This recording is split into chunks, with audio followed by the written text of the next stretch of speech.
All right, thank you. I'll reconvene the meeting, and I have a resolution to read. Resolution HR 2-1835-26, and I move this resolution. Resolution proposing discipline of an employee. Whereas the school board has reviewed a letter informing an employee of proposed discipline the school district seeks to impose, now therefore be it resolved by the School Board of Independent School District number 709 Duluth as follows. Number 1, the school board hereby approves the letter setting forth the proposed discipline and adopts the grounds for the proposed discipline as stated in the letter. Number 2, the school board chair is authorized to sign the letter on behalf of the school board, and the administration is directed to arrange to have the letter served on the employee. 3, a copy of the letter shall be placed in the employee's personnel file. 4, pursuant to Minnesota Statute Section 13.43, Subdivision 2, the specific reasons for the proposed discipline, the nature of the proposed discipline, and the letter are private data on the employee until final disposition of the disciplinary action. So once again, I move the passage of this resolution, HR 2-1835-26. Second. This is seconded by Member Sandsted. Any discussion? Seeing none, all in favor of this resolution say aye. Aye. Aye. Opposed? And then it passes unanimously 5-0. There being no more items on the agenda, do I have a motion to adjourn? So moved. Second? Moved and seconded to adjourn. All in favor say aye. Aye. Aye. Opposed? Then we are adjourned. Thank you.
All right, I will call the Human Resources Committee to order for February 2018. Agenda item number 1 is Human Resources Board Report. Everybody have a chance to read through? Any questions? Mr. Swirsky, or any comments on that? The certified appointments and non-certified, they're all pretty standard. Okay. Yeah. And then looking at action items, we had a couple of contracts that it looks like will be coming forward. We sent red line copies to everybody of for the approval of the collective bargaining agreement and national conference of firemen and oilers, district of local 32, BJSDIU, and CFO district, chapter 956. And also included with that red line contract, I did put out a highlight of some of the maintenance contract changes. One thing I'd like to say in these negotiations, what I really appreciated and was kind of refreshing is we know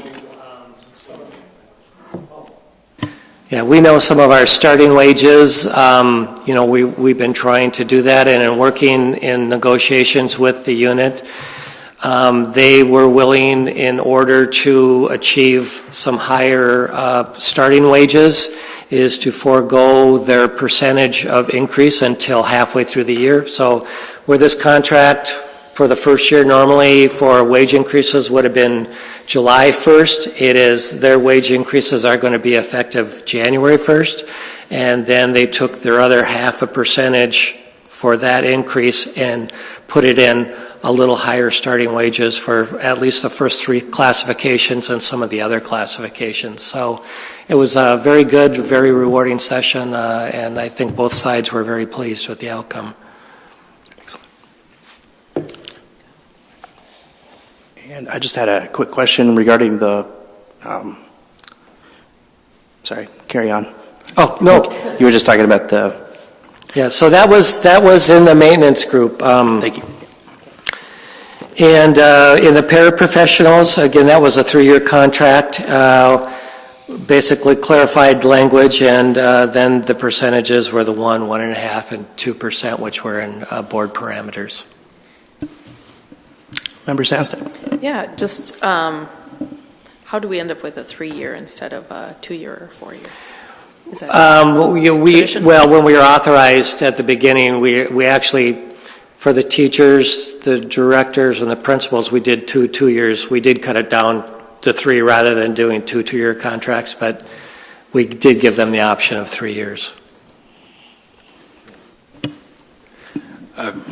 We also wanted to break up when contracts came up, because right now all of them are due at the same time, and so we have all 11 units, 12,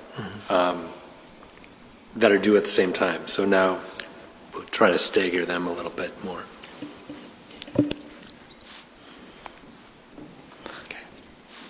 Can you repeat what the maintenance contract was? On percentages? Yeah.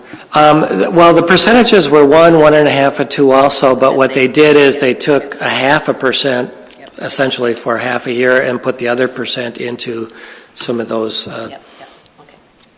pay groups. I had 2 questions, and I'm not sure that they get addressed in contracts necessarily, but I think they were discussed perhaps. One, with our paras, I understand they take a test that they need to travel to 2 harbors to take to be certified as paras. Is that correct? Well, yeah, there's a para-pro test in our district. You have to have, I can actually let Linda speak to that. The No Child Left Behind law requires either that they have to have 60 semester credits or 90 quarter credits of college education, or the Para-Pro. And I don't know that it specifically says the Para-Pro, but it's a national test. And the test site that most individuals travel to is up in Virginia. The 1 and 2 harbor has limited numbers of days and availabilities, but the one up in Virginia tends to have more. So the individuals who do not have the college credits will go up there and they'll take the test. And then we're currently looking at some options to potentially offer that here. Okay, yeah, locally. I've heard that some folks have trouble accessing it, and thank you for sharing that. I had a second question, but it's evading me right now, so anyone else? All right, and then we got a couple informational items. Yes, again, the informational one is the ongoing. I know they're forming a committee for the superintendent review. Member Kirby might want to speak, if he hasn't already, about the board strategic retreat. I can speak to both of them, actually. The superintendent review, I believe, is the 28th of February. We have a meeting scheduled among our subcommittee to go over this with the superintendent. And I sent an email out today to everybody about the strategic retreat, as it's called. And I'll just repeat what I said in the email. I had spoken with the personnel at MSBA who do this, and some dates were sent around to everybody, and I think April 28th is the day that everyone could be there in the morning, so you'll have your afternoons free. They had suggested that we take the board self-evaluation before this, and they would then give us this information back, and this could be used, or not if we didn't want to, as part of this retreat, so to speak. And that's where it stands right now. So I'll take questions if people have it about that. I don't. Member Trinka? So I think, thank you. So just for clarification, Chair Kirby, could you or folks from leadership, can you walk me through what that 3-hour session looks like? As a person who facilitates strategic planning for other organizations, 3 hours is not a lot of time. And so I'm concerned that given the gravity of the situations that we're all attempting to tackle, that 3 hours is not going to do service to what it is that we need to accomplish in that strategic planning session. But maybe MSBA maybe they are much better at this than I am. They do have a strategic planning option, which is about 4 times as much money and takes 3 days. That would be difficult, I think, to get all of the board members together. I think this is more of initially it was to get the board to know each other and get on the same page. Strategic planning may be a bit much. Maybe you're thinking that we were going to do something that we're not. But this can be whatever we want it to be, given the time period, which is 2 to 3 hours, and then they will charge more for more than that. Member LaPaul? Do we have the option, Chair Kirby, of doing the 3 hours with our MSBA, but then carrying on in the afternoon with a dialogue between all of us about what we want to do and where our page? Because I think we've had some issue wanting to talk about just our vision and our goals and what we might see our needs are over the next year, and use the afternoon then not, just within our own, not led by the Minnesota School Board. So they'd have the 3 hours, and then we would have the rest of the day. Sure, I don't see why that, if we wanted to do that, there's no reason we couldn't. I can see challenges with that associated with the fact that it's a work day. And so it's, pardon? Oh, I thought it was a work day. I think the wrong date. He did the wrong date, but And numbers to those so that we could be more accountable to the public. We can do this. It's up to the board to decide what they want to do. This is not written in stone that we have to do this, and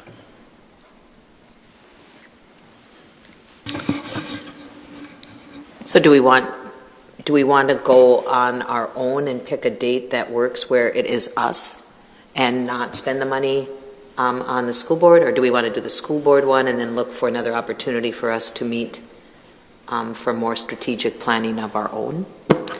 I think doing strategic planning without a facilitator is not worth it. Okay. Okay. And I think having an outside facilitator is the way to go. So I would be curious to take a look at some of those options. I think it would help too for cohesiveness between the board, the district, and administration too, so that we're all kind of on the same page. So I would like us to consider moving in that direction towards doing a more formal strategic plan. Maybe not 3 days. Again, I've facilitated 2-day planning sessions, and it's really grueling. But I think there's maybe a way that we can figure out what it is exactly that we're looking for between the board and administration, and then work with MSBA on that. Do we want to keep that date of April 26th, or the 26th is? Was that with the Survey Monkey? Is that the one that had the most responses? Because that's a Thursday. So just so I plan ahead. Right. Should we start with that? And perhaps, Member Trinka, you can be a part of the planning with Chair Kirby in terms of what's going to happen there, and maybe set us up for additional if needed. Not that day, but sure. Yeah, I'm sure it's not optimal, but doing strategic planning over a longer period of time is a possibility, and maybe more feasible for this group. Mm-hmm. So start with April 26th. What about doing the self-evaluation first? Is everyone agreeable to that? The MSBA person thought that actually she could give us the results of the ones that the old board did, and I said, is that useful? And she said, well, it could be. You don't have to know anything, but you get a longitudinal response if you do this every year, and that would just be one of the things. So I will let her know that that date is okay. We have to pass the resolution. It's an open meeting, so we have to know where it is. Let people know where it is, and say that we're interested in doing the self-evaluation, which she said would probably be best done mid to late March, and then get it back to us by the time of the meeting. Okay. So if there's any other thoughts people have after, let me know. Sounds like that date on the 26th will be a good starting point for us to work, and there will be more work ahead that we can work towards from there. So looking at... thank you. Sorry. I just want to make sure it was clear. I don't know that if it was said what the 26th would be. If it's not strategic planning, how do they describe that? Just so everybody's clear about what the 26th is and what it's not, because I'm not clear. I thought, maybe I didn't send you a copy of the email. It was informational to the board. It can be whatever we want it to be, and they will facilitate the discussion around any topics we want. And it was felt that maybe some of those topics would come out of the self-evaluation. But if it's board getting along, if it's issues that the board has, inter-board dynamics, whatever we want to discuss, that can be done in that 2 to 3 hour time frame, and perhaps that's something the board should think about, and then we can present them with that. Do you think MSBA could send us a description of what they're hoping to, and maybe I missed it, I did read your email, but I also am cautious about if they come in for 2 or 3 hours and there's a lot of stuff that comes up, there's churning that happens, and then they leave, and then that can almost sometimes be worse than and I trust, I just have never worked with them before, so I trust that they wouldn't necessarily do that, but I think helping us frame, to your point, Superintendent Gronseth, what it is that we're looking at, and maybe we'll get that in early April, but I just want to make sure that we're not setting ourselves up for I want to make sure that we're going to get results out of what we're doing. I think it's most important then that we decide what we want to talk about. So that's why I think that people come up with those ideas. You can read their website. They have some descriptions of what they do, but they will do whatever we want them to do, just facilitate that.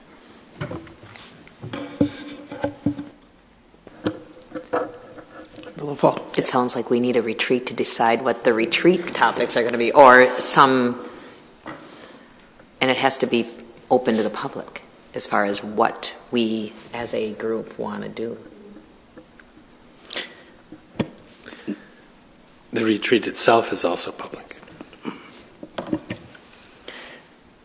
Chair Kirby, do you think it would be in the purview of the committee that's working on evaluating the superintendent to kind of maybe throw some sort of an agenda together for that session? There may be two issues. Our goal was to come up with some ideas to present to the whole board about superintendent evaluation rather than starting from a blank page. And then people could accept everything or reject everything or modify what's there. But I think it would be a little bit different. Off task, yeah. Okay. Yeah, sounds good. Member Lefalt. So maybe the results of the self-evaluation that they send us is going to generate somewhat, and so maybe, I mean, they said late March, and of course it still is April, but maybe if we asked them to do the self-evaluation a little earlier with us, maybe our results would tip us to know what April 26th is going to be like, or it will give some insight into what this board is really visioning and thinking and reacting to.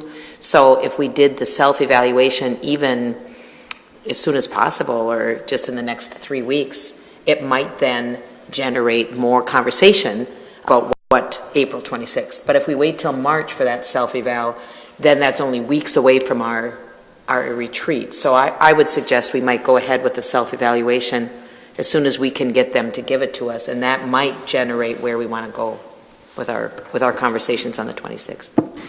I did talk with them about that exact thing, and they said it was best to do it later. That was their thing.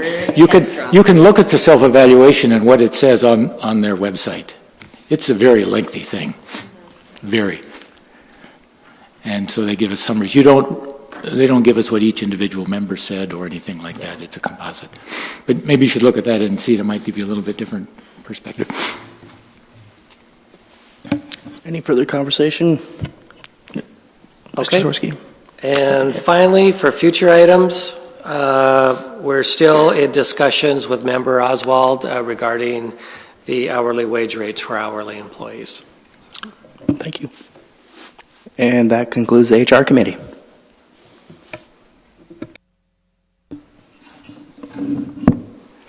All right, moving into the business committee. And we'll start off with the financial report. I hope everyone had a chance to take a look at it. Do you want to? Just in the financial report section, we have our routine reporting on financial and APU. I would open it up to questions that you might have.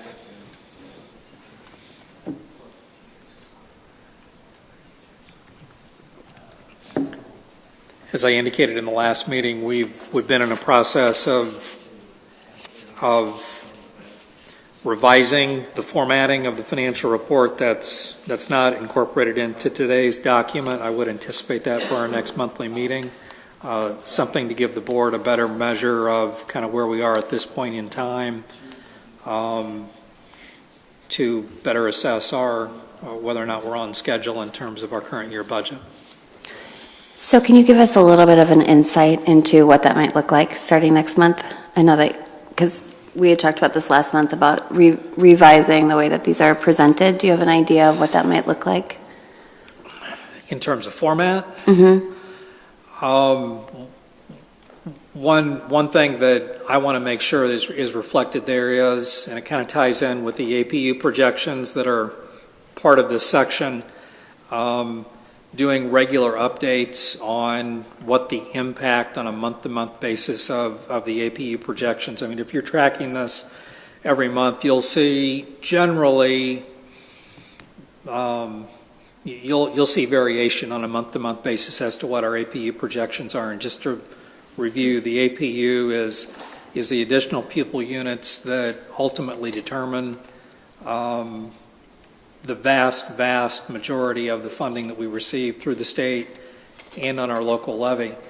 And being able to take the APU numbers that we have on a monthly basis and kind of plug them into the calculation formats that the Minnesota Department of Education provides for us, and be able to show the board how those revenues are projecting relative to what our budget was based on, and what that might suggest for what an end of year expectation is for whether our budget's going to be in balance or be approaching a deficit. Are there other, for folks here, are there other financial statements that you would find beneficial to have modified?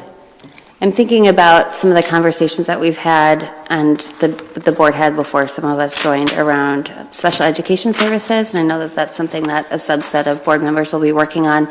I'm wondering if there's a way we can be tracking that as well. I'm sorry, I didn't. The special education services. and comparing those to not only to our annual financial projections, but also historical projections, because I think that's, as we're looking at financial forecasting moving into this budget period, that would be a beneficial benchmark for us to have. I can tell you that MDE has projection tools specific for special education as well as for general education. I had not originally planned on incorporating those, but we've got some tools available to us, so I think we should be able to address your information needs on that. To clarify, I think Member Trenka was looking for historical numbers, not projections. And that, I think, is what I would like to see, too, in terms of the different, the balance sheet and statements of revenues and expenditures. I would like them much more simplified and then put into a larger context of how does this compare over the last 5 years? Not necessarily dumbing them down, but essentially dumbing them down, but making them have, they just, on their own, they don't make a whole lot of sense unless you're going to pull out your old board book from a year ago and from 2 years ago or from last month. They don't stand on their own. And so month to month, it would be good to have the information built in to show the historical context of these financial documents. That's my thought.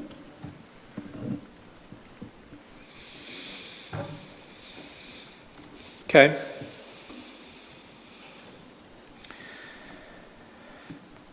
Are we ready to move into section 2? Yep. Okay. We have recently conducted an RFP on professional audit services. As a result, that process involved a request for bids from a total of 6 auditing organizations. We ultimately ended up receiving, I believe, 3 responses to that. The responses that we received, we had requested that they provide us a proposal that would be for a period of up to 5 years. And based on the responses that we have received, we are recommending that we engage Wipfli, which has conducted our recent audits, and we think that's the best proposal that we have received based on the responses that came in. So recognizing that you sent out an RFP for a 5-year period, is that the contract that we'd be signing would be for 5 years? Or do we have the ability to flex? 5 years is a long time. So I would like to see maybe some contract language that allows us to start at 3 and then have a 2-year add-on potentially. But I think given how volatile all financials are now, a 5-year contract to me seems more than what we need.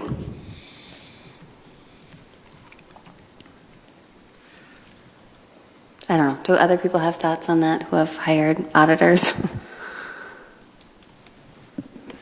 I'm just wondering, again, what the history is. I'm not even sure if I feel like we just went to a 5-year from a 3-year, but I'm not. My history doesn't go back that far.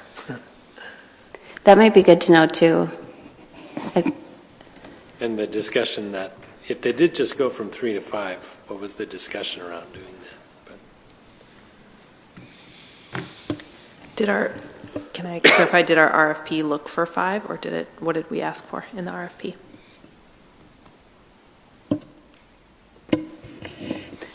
The last RFP we put out was 5 years ago for a 5-year period. And I believe also the last time we went out for an RFP, we had very minimal response. This time we did have responses from 3 organizations.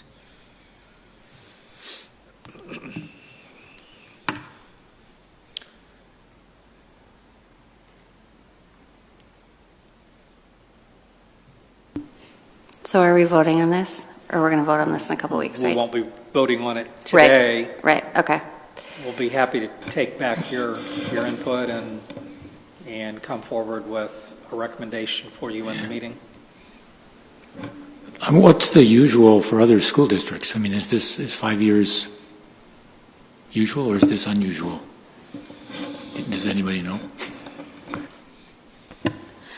I'm not sure what other school districts, what period of time they go for.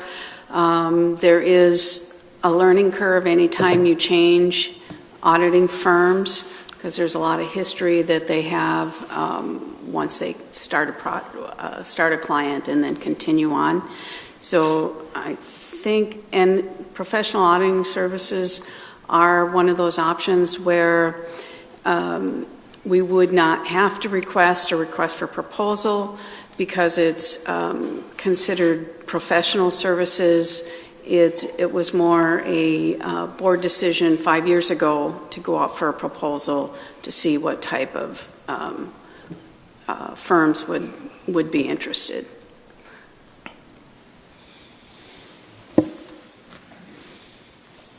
And just looking at the bids year by year, Whitley is local. It looks like the amount they're proposing is very reasonable compared to the other complete response that we got. Would you say that these numbers are pretty close to where we were before, or are we seeing inflation, or how are we doing on that? They're actually very close to what we had before, maybe even a little bit less. Okay. And their increase from year to year I figured was very reasonable.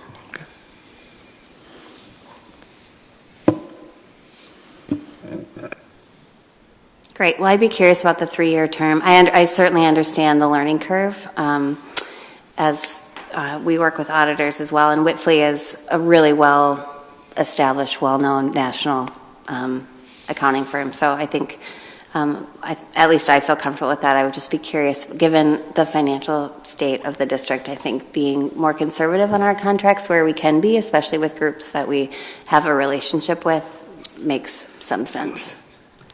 Just so I can get a full understanding of where you're coming from, is it your request that we come back with a 3-year contract, or would it be a potential to have a 5-year agreement with the potential that it would be within our discretion to end that agreement, let's say after 3 years?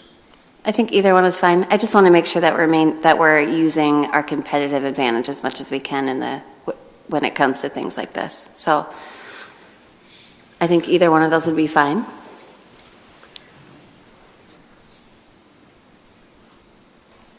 Are there other thoughts on that?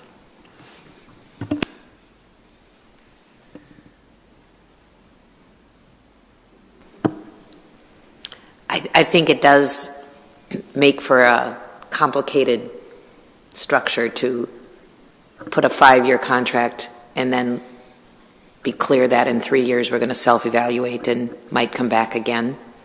I don't know. Are we asking for Mr. Hassler to bring back some information about how often we've used 3-year contracts versus 5 years and why 3 versus 5? Or is this board wanting to go 3 years? And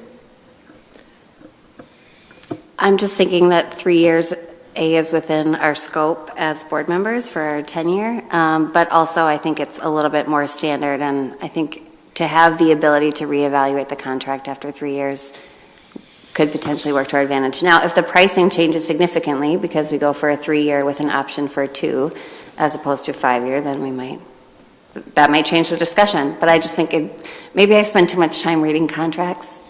So maybe I'm getting involved where I don't need to be, and that's fair. But I just am wondering if we want to have the option to reevaluate that contract after 3 years.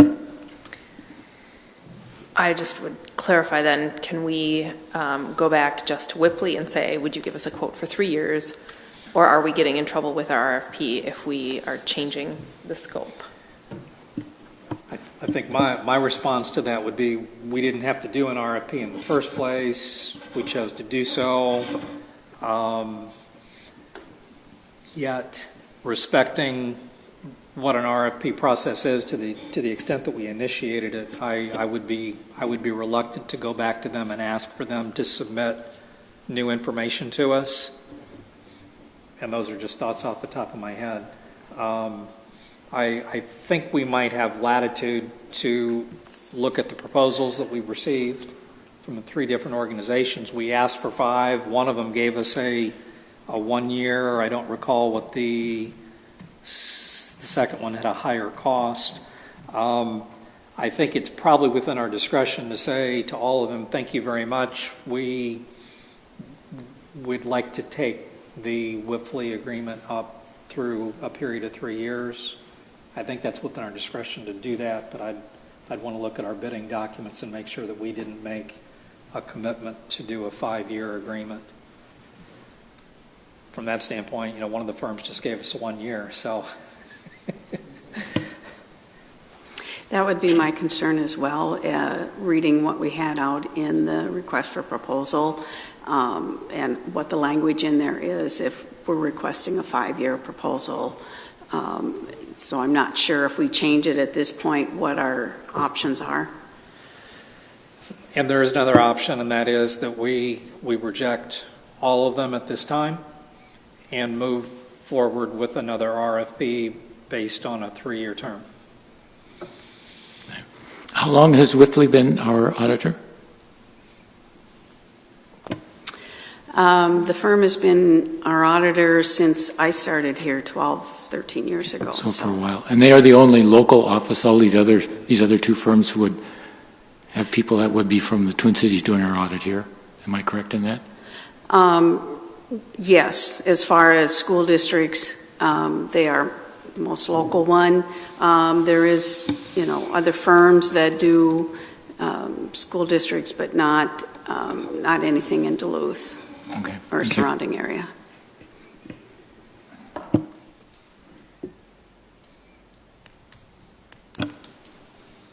Well, maybe if you could just investigate. We'll be happy And then to do that. I just think given how volatile every industry is right now, 5-year agreements are precarious. So 3 years can be as well. But so thank you.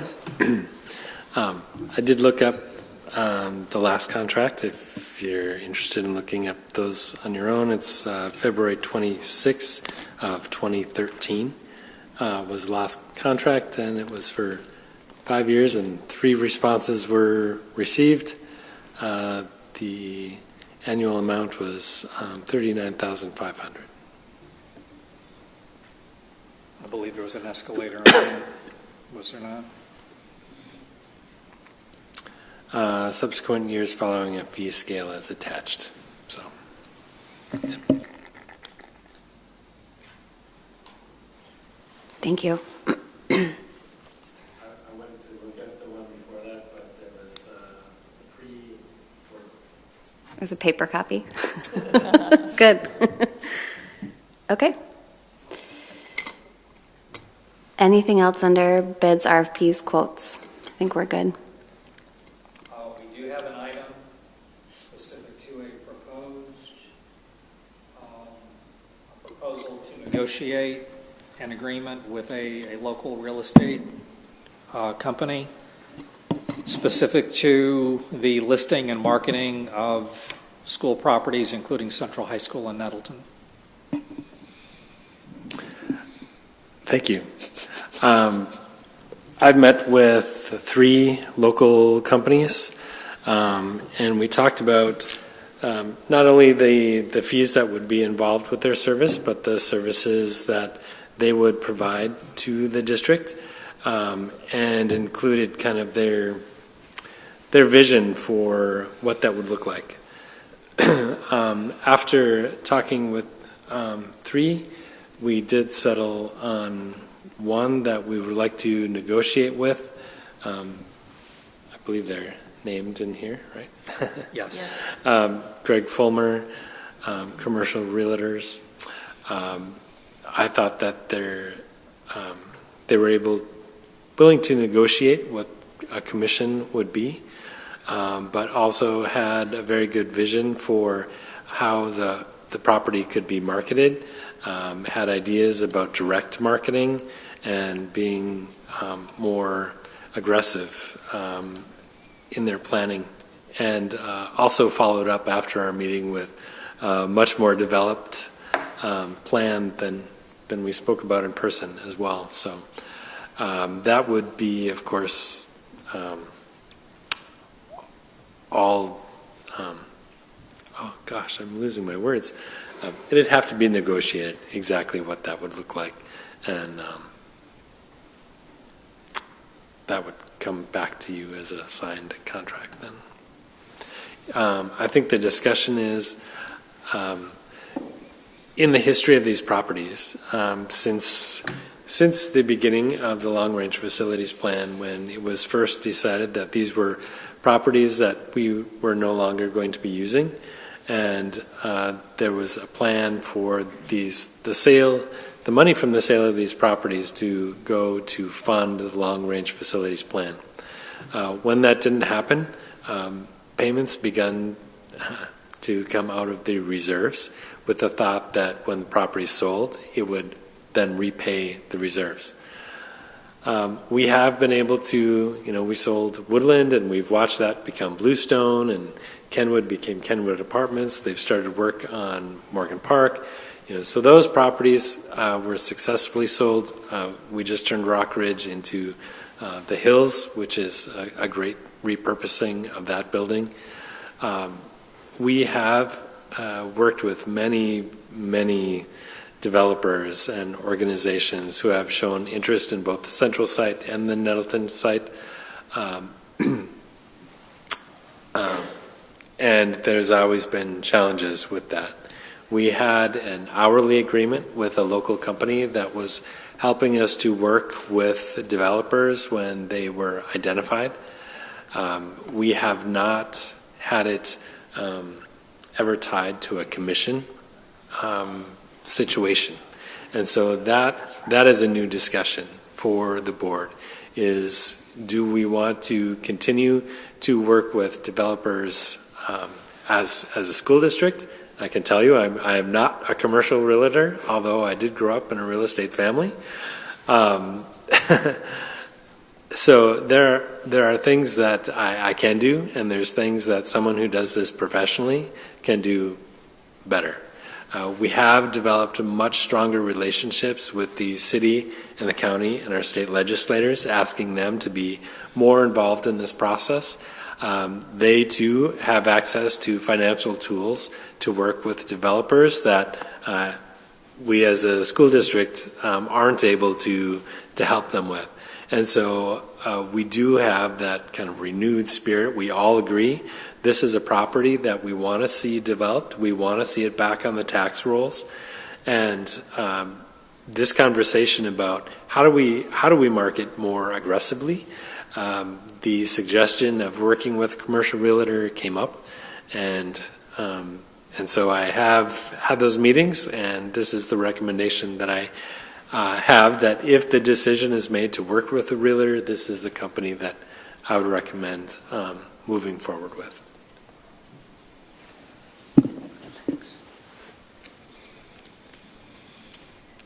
And moving forward with that, Superintendent Grunsup, do you envision that will include feedback and insight from the county and the city and our elected officials as well? Absolutely. I think that we really have a team approach developed. We have had times when we have met together with developers to really go over what a master plan would look like, what the challenges are of the site. I think it's we certainly have the engagement level from all of those departments.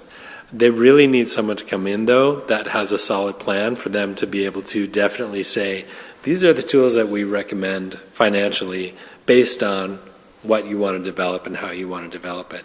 And so I think their willingness to work with us, that was part of the conversation that I had when I met with the commercial real estate companies, was what is their experience in working with a project this size, this complex, that has the complexity of multiple funding sources and multiple funding tools, and their ability to work with the city and the county and other organizations as needed to be able to fund a project. So I'm pretty confident that we'll continue that team approach and that the city, county, and state will definitely keep on being involved.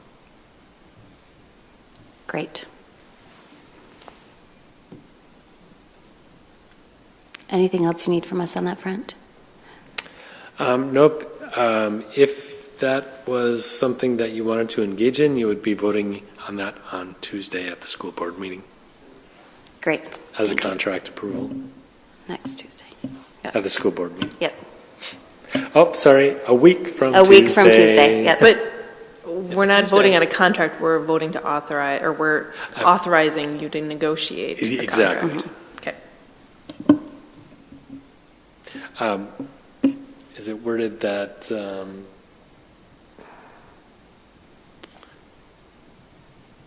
sorry, I wasn't on the right page. I don't know if there is a page. Yeah, I'm looking for the wording on here.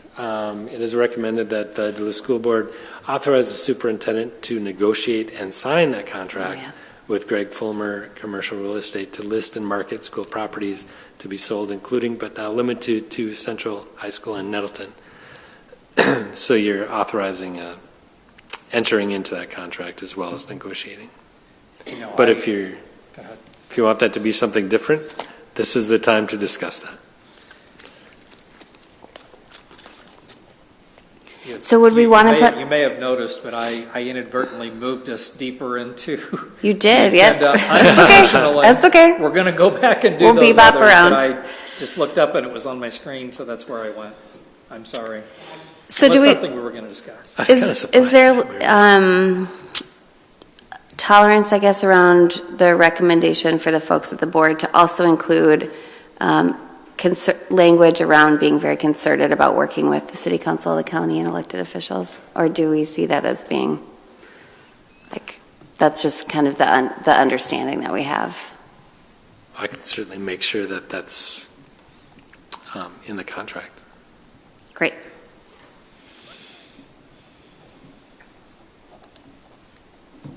Okay, any other conversation around that?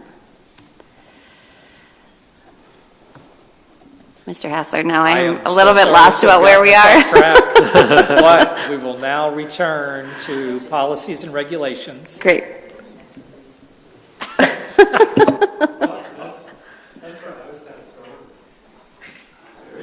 I know. Okay, so now we're on number 3, policies and regulations. We are, and if I could give you some overview here, because you have a lot of policies listed, beginning with A, which is 203.2, and running all the way down to H, which is Board Policy 250. All of those policies have already come through the board and been approved on first reading, and they would be on second reading. All of those policies were basically being modified to expressly incorporate bylaw to make it clear that those were bylaws. Now, beginning with I, which is a proposed new policy, 204, and a number of policies that are proposed for deletion. All of those policies were on the board agenda, I believe, in November. Just to provide full disclosure, there was also at that time a proposed policy on government data practices, a government data practices policy. As that discussion was underway, there was an indication that MSBA was in the process of issuing a model government data practices policy. That was something that we confirmed, and they assured us that they planned to have that issued by the end of December of 2017. We anxiously awaited The release of that policy, it did not get released before the end of the calendar year, and we have continued to track with that and check in with them, and they have still not released it. I have every confidence that they will, but at the moment they have not issued a proposed model policy on government data practices. But to circle back to the board discussion that took place, and the board members that were here can certainly correct the record if I misspeak, the policies from 204 through all those policies that are identified for deletion were to be, what was the terminology? We had a definite, postponed definitely until February. So it is now February. And I think the board was hoping, I was hoping that we would have the MSBA policy on government data practices. We don't. But in the meantime, by board action in November, these other policies were to come back in February. All of those are on first reading. They are based on the model policy that we do have from MSBA on policy 204, and the content of that proposed policy would basically be incorporating the existing policies that we have, ranging from policy 8090 to 8095 to 8110 to 9105 and 9110.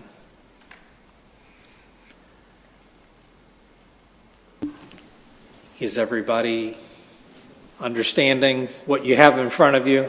Some of them are on second reading, others are on first, and we're still waiting for a model policy from MSBA on the government data practices.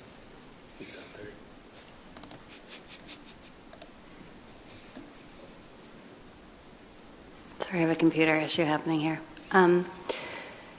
So again, a lot of those changes had to do with just wanting to kind of reconcile with what MSBA, just as a summary, what MSBA was recommending in terms of policies versus bylaws, and then we're still waiting on that one piece from in terms of guidelines from MSBA. Mm-hmm. Okay. Is there any discussion on that? What? So what I'm understanding is that some of these that are on the deletion shouldn't be deleted until we have a new policy? The ones that are proposed for deletion are proposed for deletion because they are covered by the new policy 204. So everything from I down to N in the policy section are reflective of a new policy coming on and other policies being deleted in the same time frame. Again, those are all on first reading. Of course, in my preparation as I go through, I try to make sure that the new model policy we're adopting isn't missing anything from the ones that were deleted. Is there some process you use that tells you that, oh, if you adopt this model policy, it's touching this, or is it reviewed by someone, or how does that work? I just want to make sure I'm not missing anything we should. It is something we review, and we are in the process of trying to transition to all of the MSBA policies in terms of tracking with their recommendations. It's certainly within our prerogative to take an MSBA proposed policy and say, we've done things a little differently, and maybe tweak that framework a little bit to address our circumstances and our needs, but we are wanting to be as consistent with the MSBA recommendations as we can. Member Gorham, just to sort of directly answer your question, we're not getting from administration like a redlined version that says, here's what we're taking out and here's what is missing. We get the MSBA and what administration recommends that we incorporate from prior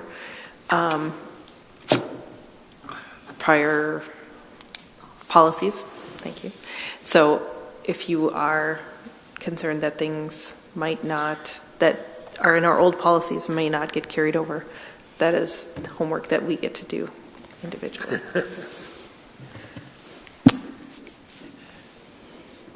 As a starting point on that, some time ago there was a review done by MSBA. It predates my work with the district, but it has been updated yearly by MSBA. They were paid to go through all of our policies, which is quite a stack. And so we have a document that says if you adopt 203, you should review this list of things because they're all tied to it. And so that's kind of our starting point of where we begin to sort through which have cross references. And do we have that large stack somewhere that they reviewed and gave us the feedback? It's all online. Okay. On the district website, under policies. Okay. So that is the old policy. Right. stuff. Right now on the website, there are both numbering systems listed. So I've anything seen- in the okay. 100s is something that the board has recently reviewed, say in the past 2 to 3 years, and updated. Anything that is in the thousands predates that, the majority of which were passed in 1995, I believe the most common date in the policies are. Yeah, thanks for that overview, very helpful. And I think if you can go take away 5 policies and get one and it covers all the bases, that's great. So that history is helpful for me. Thank you.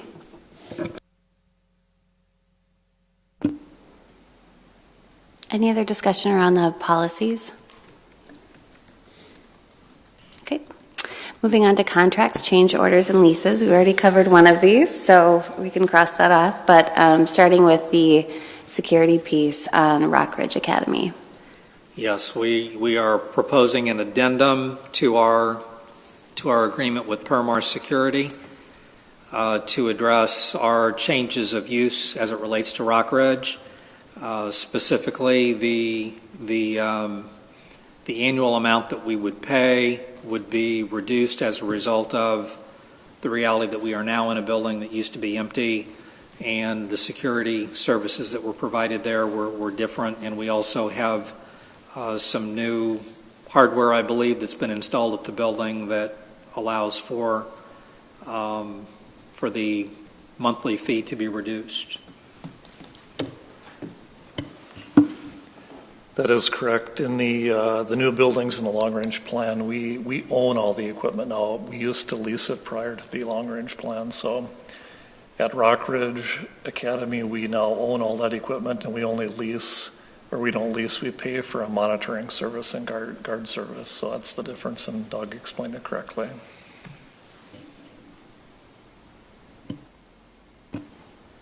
Great. So you don't need anything from us. We like seeing annual savings. That's good.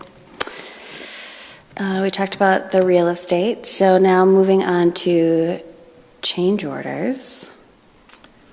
We have a proposed change order. This one would be a reduction in our professional services agreement with ARI, specific to Rock Ridge work that has been conducted.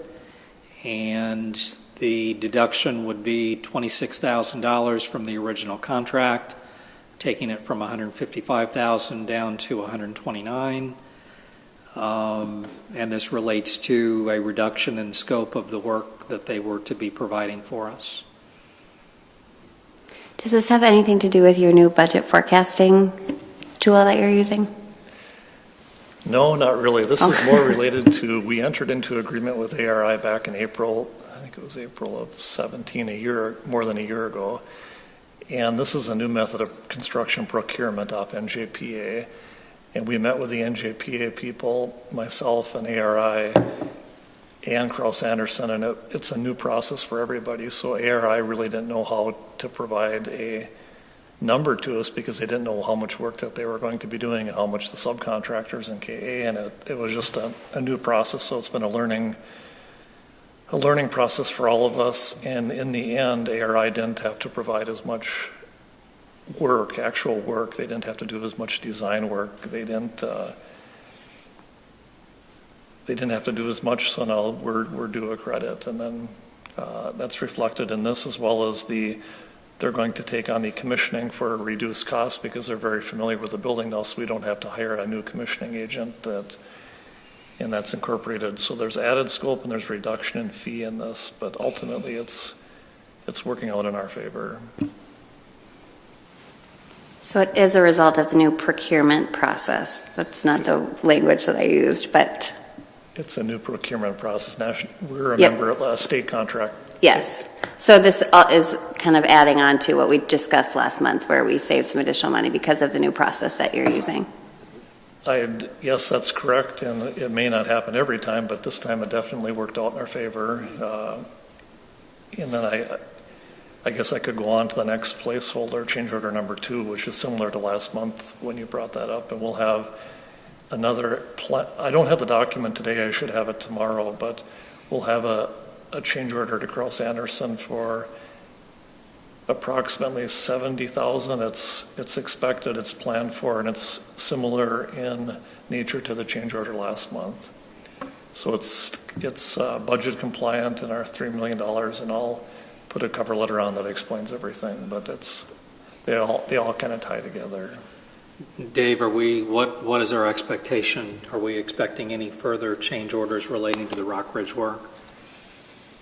I won't know until we do the site work this spring. Once the ground thaws, we'll be in doing site work in bituminous. We probably won't be wrapping up until June. Most likely there'll be a small change order. We plan to spend the $3 million. We won't go over that, but we'll probably spend right up to it. There could be a small change order at the end. I'm not sure at this point, but we're not going to go over the $3 million, but we will spend the $3 million. So for the work that has been done to date, prior to the initiation of the site work, but for the work that's been done to date, the change order today with ARI and the one we anticipate for Krause Anderson, we think will resolve all the work that has been done to date? Correctly, that will resolve all work, and all work will be paid for up to date, with the exception of the site work being done this spring. And I don't have those numbers right today, but I'll have them tomorrow. I'm glad we're on budget. Any questions? Thank you for that. This new procurement process is just really exciting. Any other change orders or leases we want to discuss? Not at this time. Okay. So moving on to resolutions and the acceptance of donations. Anything there you want to cover? Nothing in particular. Would be happy to respond to any questions you'd have. I read about the new AV equipment that Denfeld is working with, and that's exciting as someone who's spent a lot of time in that space. Mm-hmm. But what's the Denfeld Executive Association? What is that? They made it. They're helping us fund that equipment, which is wonderful. But I just wonder who they are. Is that the student exec board? They have that kind of money? Holy man! From their dances and their activities, and holy man, that's very sweet. I didn't know. Lots of generous contributions. So it's just across the board. It was really exciting to read about all of those, and also the kind of the diversity of where people are supporting the district monetarily in different, and through in-kind contributions in different ways. So it was exciting to read. Great. So moving on to informational items, expenditure contracts.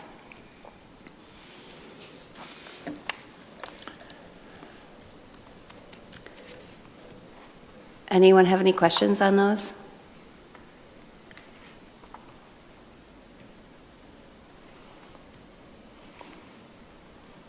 No? Okay. Let's see. I have to go back to the first page. Technology. Great. So let's see. Oh, I think I lost my spot. My apologies. Looking at anything, we don't have anything around sale of properties, expenditure contracts were good. Facilities management and capital project status report. It's a standard report that Yep. Dave prepares. Yep. So that's in your packet if you have any questions about that. Any questions from respond. folks? No? Okay. I don't know if this is where it was, but the maintenance of our facilities that are currently not used, was that in this report? I remember seeing it in my agenda. I just, we've had a lot of inquiry and sometimes a lot of questions came to me about what it costs to maintain our buildings that are vacant. And I was kind of surprised that it's not as much as people have proclaimed to me. So I was glad to see that amount so that when people share with me their such strong opinion about, what that's costing the taxpayer. So thank you for that. I can't remember where it was in our... I think I put that report together maybe in November. It was a utility cost, total utilities, energy consumption, gas consumption, maintenance. Thank you. But I don't think it's been within 3 months probably. But you're right, it isn't. Yeah. It was not as much as some people had suggested that it was.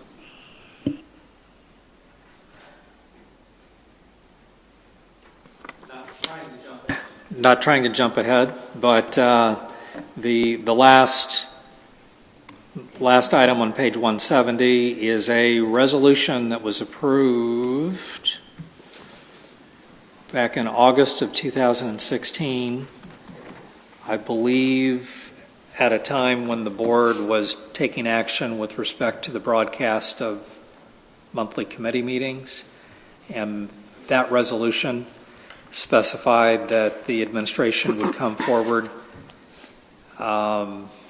to provide information at the end of the 16-17 school year. So I'm afraid we missed that deadline.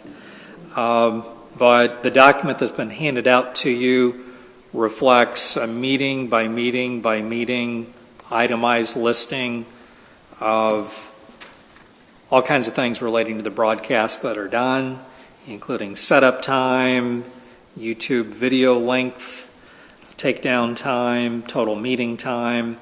We are typically paying an intern to staff the technology that makes sure everything is being broadcast properly.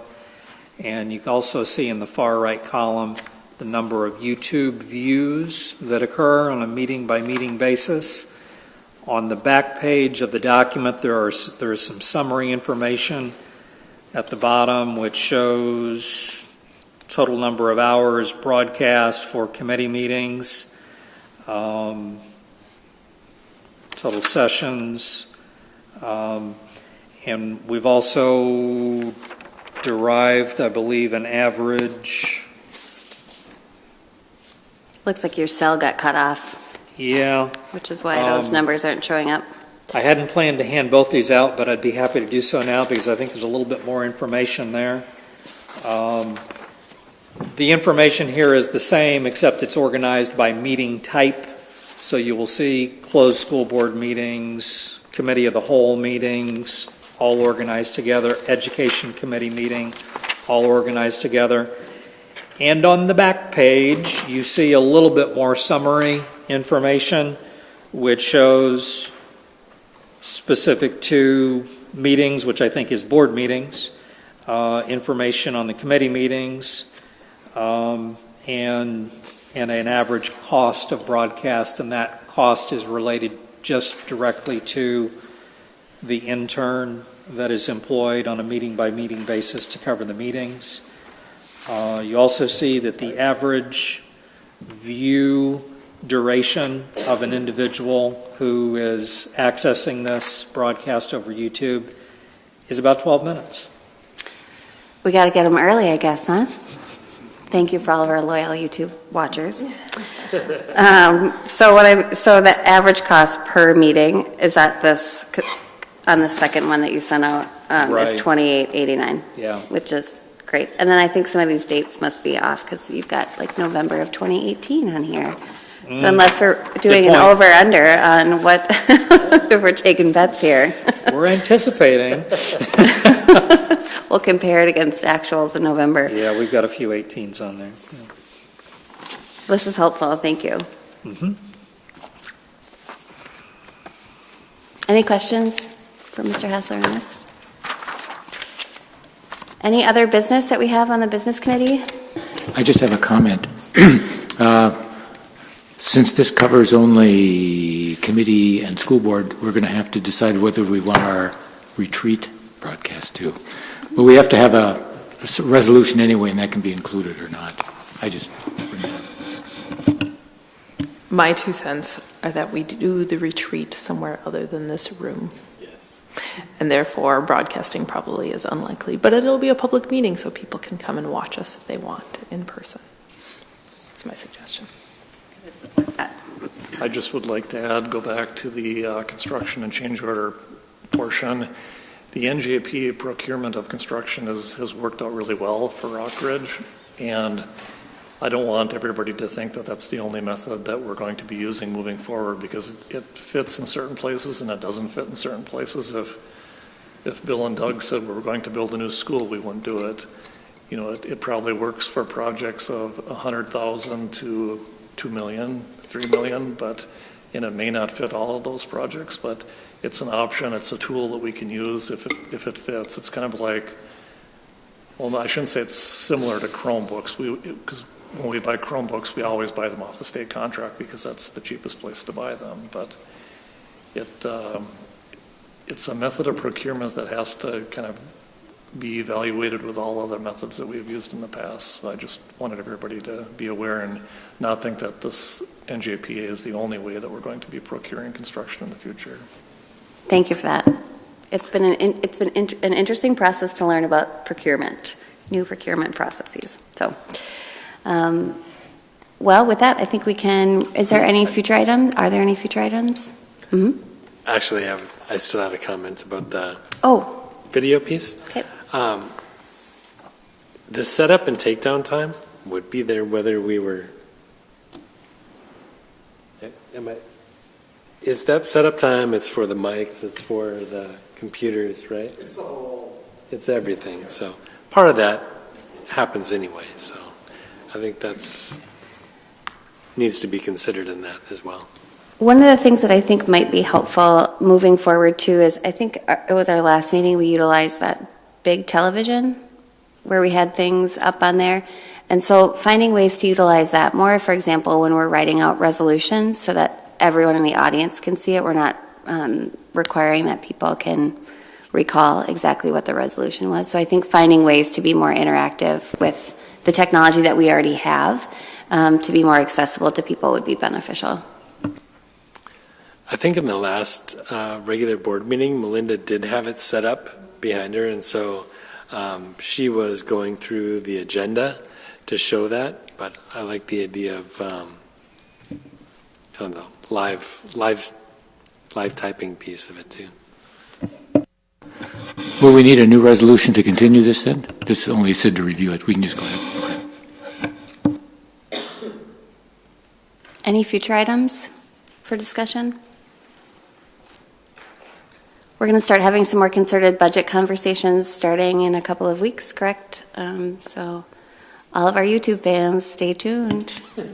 Anything else? All right, we'll wrap up. Thank you. Oh, I would like to make one comment I thought of in relation to the audit services, and just for your consideration, every school district is required to have an audit every year, so this would be an opportunity to lock in a pretty low rate for a substantial period of time. Yeah, it was helpful to have the comparison that 5 years ago what the cost was, as opposed to now that it's not even a 2% increase. I mean, it's just, so I'll walk back my earlier comments. I just am cautious about getting into 5-year contracts in our financial position, but I'm one vote, so thank you.